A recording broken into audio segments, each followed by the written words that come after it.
Long ago, in a small African village hidden between thick forests and whispering rivers, there lived a landlady named Mama Kuro. To strangers, she was a kind old woman with wide hips and a smile that stretched too far across her wrinkled face. She owned the biggest compound in the village, with many mud huts she rented to poor families.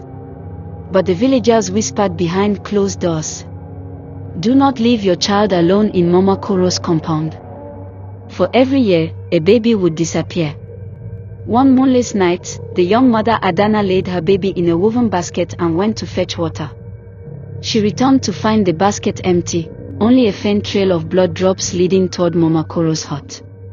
When she knocked, Mama Kuro answered slowly. Her mouth glistened red as though she had been drinking palm wine, but the smell was not wine, it was iron. Her voice shook the air. "Why do you knock so late, child?" Adana trembled but said nothing.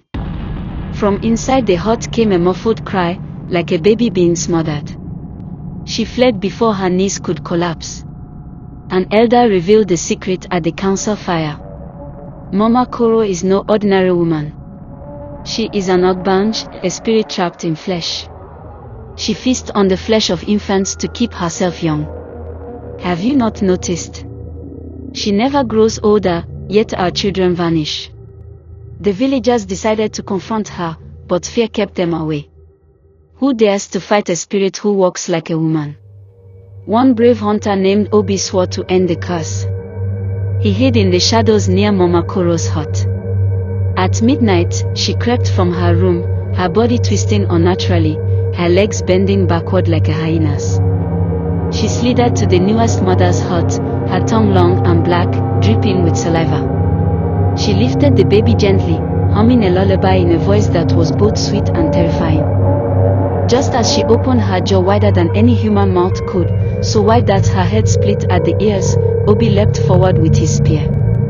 The villagers awoke to her unholy scream. It wasn't the scream of a woman, but the wail of 1,000 infants crying in pain.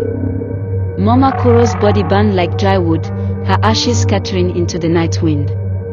But when dawn came, the ground where she died was stained with tiny footprints of babies who had never returned home. They say Mama Kuro's spirit still wanders. If you ever hear an old woman humming a lullaby near your window at night, lock your doors. For the evil landlady who eats babies may be seeking to rent you more than just a room.